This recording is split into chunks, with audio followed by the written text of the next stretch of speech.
નમસ્કાર ખેડૂત મિત્રો, મારી યુટ્યુબ ચેનલમાં આપનું સ્વાગત છે। આપણે જાણીએ છીએ કે આજે બાગાયતી, ખેતીવાડી અને પશુપાલન વિભાગના અલગ અલગ સાધનો ખરીદવા માટે સબસિડી મંગાવવામાં આવી રહી છે। આજે આપણે આ વિડીયોમાં જોવાના છીએ કે કયા સાધનની ખરીદી પર કેટલી સબસિડી મળશે અને આ સાધન ખરીદવા માટે અને સબસિડી મેળવવા માટે શું શરતો અને નિયમો છે, તો તે માટે આ વિડીયો પૂરેપૂરો જોવા વિનંતી। અને જો તમે મારી યુટ્યુબ ચેનલમાં નવા હોય તો મારી યુટ્યુબ ચેનલને સબસ્ક્રાઈબ કરી લેવા વિનંતી, જેથી આવી જ અવનવી અપડેટ તમને મળતી રહે।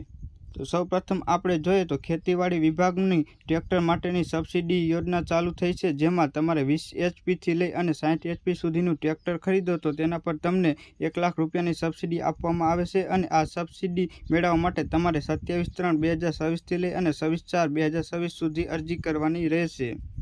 ત્યારબાદ આપણે આગળ જોઈએ તો સ્માર્ટફોન ખરીદી સહાય યોજના, એટલે કે આપણે મોબાઈલ ખરીદવા માટે સરકારશ્રી દ્વારા સબસિડી આપવામાં આવે છે। અને આ સબસિડીની વાત કરીએ તો આપણને મોબાઈલ ફોન ખરીદવાના 40% અથવા તો 6,000 જે બંનેમાંથી ઓછું હશે તેની સહાય ચૂકવવામાં આવશે। એટલે કે જો તમે મોબાઈલ ખરીદવા માંગતા હોય તો તમે આ ફોર્મ ભરી શકશો અને આ ફોર્મની ભરવાની તારીખ છે 27/3/2026 થી લઈ અને 26/4/2026 સુધી। ત્યારબાદ આપણે વાત કરીએ તો કલ્ટિવેટર એટલે કે દાંતી ખરીદવા માટે પણ સરકારશ્રી દ્વારા તમને સબસિડી આપવામાં આવશે। અને આની સહાયની ધોરણની વાત કરીએ તો 6,000 થી લઈ અને 25,000 સુધીની તમને અલગ અલગ ખેડૂત વાઇઝ સહાય આપવામાં આવશે, જાતિ વાઇઝ અને ખેડૂત નાના મોટા વાઇઝ તમને સબસિડી આપવામાં આવે છે। અને આ સબસિડી મેળવવા માટે તમારે 27/3/2026 થી લઈ અને 26/4/2026 સુધીમાં અરજી કરવાની રહેશે। ત્યારબાદ આપણે આગળ જોઈએ તો તાલપત્રી ખરીદવા માટે સરકારશ્રી દ્વારા તમને સબસિડી આપવામાં આવે છે। અને જો સામાન્ય ખેડૂત હોય તો તાલપત્રીના 50%ની કિંમત અને 1200 રૂપિયા જે બંનેમાંથી ઓછું હશે તેની સહાય ચૂકવવામાં આવે છે। અને જો તમે જાતિ એટલે કે અનુસૂચિત જાતિમાં આવતા હોય તો તમને સબસિડીની કિંમતના 75% સબસિડી આપવામાં આવે છે। અને 1875 જે બંનેમાંથી ઓછું હશે તેની સહાય ચૂકવવામાં આવે છે। તેવી જ રીતે તમે AGR 3માં હોય તો તમને 75% સબસિડી આપવામાં આવે છે। આવી જ રીતે અલગ અલગ ખેડૂતો હોય અલગ અલગ સબસિડી આપવામાં આવશે। અને જો તમે તાલપત્રીમાં આ સબસિડીનો લાભ લેવા માંગતા હોય તો 27/3/2026 થી લઈ અને 26/4/2026 સુધીમાં તમારે અરજી કરવાની રહેશે। ત્યારબાદ આપણે વાત કરીએ તો લેન્ડ લેવર એટલે કે આપણે સુપડું, જે આપણે સુપડું વાપરીએ છીએ તે ખરીદવા માટે પણ સરકારશ્રી દ્વારા સહાય આપવામાં આવે છે। તો તેના સહાય ધોરણની વાત કરીએ તો 12,800 થી લઈ અને 70,000 સુધી લાભાર્થીઓને સહાય ચૂકવવામાં આવશે। અલગ અલગ જાતિ વાઇઝ અને નાના મોટા ખેડૂતો વાઇઝ તમને સહાય ચૂકવવામાં આવશે। અને જો તમે લેન્ડ લેવર એટલે કે સુપડા માટે સબસિડી મેળવવા માંગતા હોય તો 27/3/2026 થી લઈ અને 26/4/2026 સુધીમાં અરજી કરી લેવા વિનંતી। ત્યારબાદ આપણે આગળ વાત કરીએ તો રોટોવીટર માટે પણ તમને સબસિડી આપવામાં આવે છે। રોટોવીટર ખરીદવા માટે સહાયના ધોરણની વાત કરીએ તો 36,000 થી લઈ અને 95,000 સુધીની તમને સબસિડી આપવામાં આવે છે। અને આ રોટોવીટરની સબસિડીનો લાભ લેવા માટે તમારે 27/3/2026 થી લઈ અને 26/4/2026 સુધી અરજી કરવાની રહેશે। ત્યારબાદ આપણે વાત કરીએ તો પ્લાન્ટર એટલે કે આપણે હરની વાત કરીએ તો અલગ અલગ પ્રકારના હર ખરીદવા માટે પણ સરકારશ્રી દ્વારા સહાય ચૂકવવામાં આવશે। સહાય ધોરણની વાત કરીએ તો 22,400 થી લઈ અને 1,025 સુધી અલગ અલગ લાભાર્થી વાઇઝ તમને સહાય ચૂકવવામાં આવશે। અને આ સહાયનો લાભ લેવા માટે 27/3/2026 થી લઈ અને 26/4/2026 સુધીમાં તમારે અરજી કરવાની રહેશે। ત્યારબાદ આપણે વાત કરીએ તો સોલર પાવર યુનિટ એટલે કે આપણે જે ઝાટકા મશીન છે તે ખરીદવા માટે પણ સરકારશ્રી દ્વારા સહાય ચૂકવવામાં આવે છે। તો આ યોજના અંતર્ગત કેટલી સહાય ચૂકવવામાં આવશે તેની વાત કરીએ તો કુલ ખર્ચના 50% અથવા તો 15,000 જે બંનેમાંથી ઓછું હશે તેની સહાય ચૂકવવામાં આવશે। અને આ સહાય જેને કાંટાળા તારની વાડ બનાવવા માટેની સહાય ન લીધી હોય તે મેળવી શકશે। એટલે કે જો તમે કાંટાળા તારની વાડ બનાવવા માટે સહાય મેળવવા માંગતા હોય તો તમે આ ફોર્મ નહીં ભરી શકશો, કાંટાળા તારના માટે ફોર્મ ભરી શકશો કાં તો સોલારના, બેમાંથી એક જે તમને અનુકૂળ લાગે તે જ ફોર્મ ભરી શકશો, બંને એકસાથે ફોર્મ ભરી શકશો નહીં। તો તમને જે પણ અનુકૂળ આવે તે ફોર્મ ભરી શકશો। અને આ ફોર્મ ભરવાની તારીખ છે 27/3/2026 થી લઈ અને 26/4/2026 સુધી।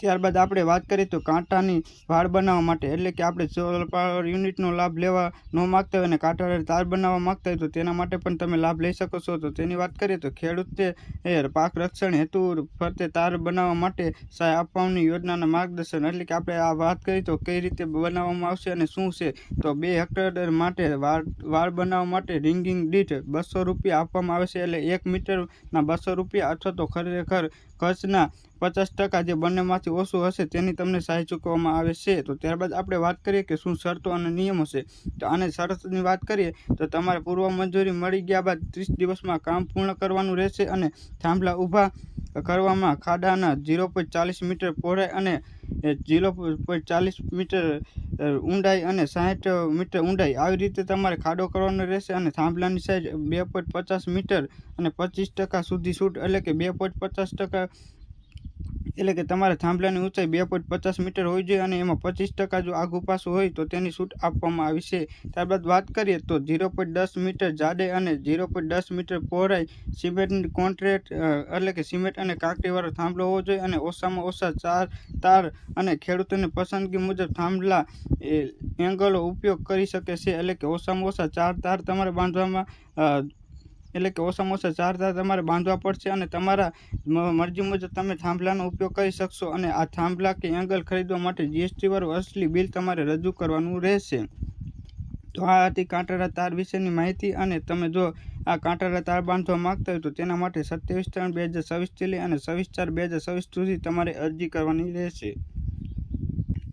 તેવી જ રીતે આપણે આગળ વાત કરીએ તો વોટર કેરિંગ પાઇપ એટલે કે આપણે પાઇપલાઇન માટે પણ સરકારશ્રી દ્વારા સબસિડી આપવામાં આવે છે. તો જોઈએ તો કોને કેટલી સબસિડી મળે છે. તો AGR થ્રુ સામાન્ય પ્રકારના ખેડૂતોને અંડરગ્રાઉન્ડ પાઇપલાઇન યોજના હેઠળ સહાય ધોરણ ખરીદીની કિંમતના 50% અથવા તો 15,000 પ્રતિ લાભાર્થીએ બેમાંથી જે ઓછું હશે તે તમને આપવામાં આવશે. એટલે કે સામાન્ય ખેડૂતને 15,000 અથવા તો 50% જે બંનેમાંથી ઓછું હશે તેની સહાય ચૂકવવામાં આવશે.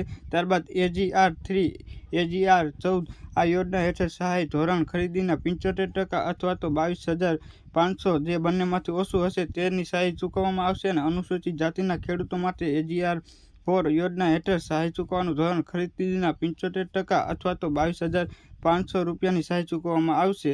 આવી રીતે અલગ અલગ ખેડૂતોને અલગ અલગ જાતિવાઇઝ અને ખેડૂતવાઇઝ સહાય ચૂકવવામાં આવે છે જે તમે અહીં જોઈ શકો છો. ત્યારબાદ જો તમે પાઇપલાઇન માટે અરજી કરવા માગતા હોય તો 26/3/2026 થી લઈ અને 26/4/2026 સુધી વચ્ચે તમે અરજી કરી શકશો. ત્યારબાદ આપણે વાત કરીએ તો પંપસેટ એટલે કે આપણે જે બોરમાં મોટર ઉતારી છે તે મોટર ખરીદવા માટે પણ સરકારશ્રી દ્વારા સહાય ચૂકવવામાં આવે છે. તો આ કોને કેટલી સહાય ચૂકવવામાં આવશે તેની વાત કરીએ તો સામાન્ય ખેડૂતો માટે 3.5 હોર્સ પાવર 3 થી 3.5 હોર્સ પાવરના મોટર માટે 75% અથવા તો 8,700 જે બંનેમાંથી ઓછું હશે તેની સહાય ચૂકવવામાં આવે છે. ત્યારબાદ આપણે આગળ જોઈએ તો 5 હોર્સ પાવરની મોટર માટે તમને ખરીદીના 75% અથવા તો 12 જે બંનેમાંથી ઓછું હશે તેની સહાય ચૂકવવામાં આવશે. તેવી રીતે 10 હોર્સ પાવરના મોટર માટે ખર્ચના 75% અથવા તો 13,785 જે બંનેમાંથી ઓછું હશે તેની સહાય ચૂકવવામાં આવશે. ત્યારબાદ જોઈએ તો અનુસૂચિત જાતિ અને અનુસૂચિત જનજાતિના ખેડૂતો માટે 3.5 હોર્સ પાવરના ખર્ચના 75% અથવા તો 8,700 જે બંનેમાંથી ઓછું હશે તે સહાય ચૂકવવામાં આવશે. અને જો તમે મોટર ખરીદવા માંગતા હોય તો આ મોટર ખરીદવા માટેની અરજી તમે 27/3/2026 થી લઈ અને 26/4/2026 સુધી અરજી કરી શકશો. આ સિવાય પણ અલગ અલગ કેટલા સાધનોની ખરીદી ચાલુ છે તેનો વિડીયો પણ મારી YouTube ચેનલમાં મૂકેલો છે તો તે પણ તમે જોઈ શકો છો. હું આશા રાખું છું કે તમને આ મારો વિડીયો ગમ્યો હશે અને જો તમને મારો વિડીયો ગમ્યો હોય તો મારી YouTube ચેનલને સબસ્ક્રાઈબ કરી લો અને આ વિડીયોને વધુને વધુ ખેડૂત મિત્રો સુધી પહોંચાડવા વિનંતી.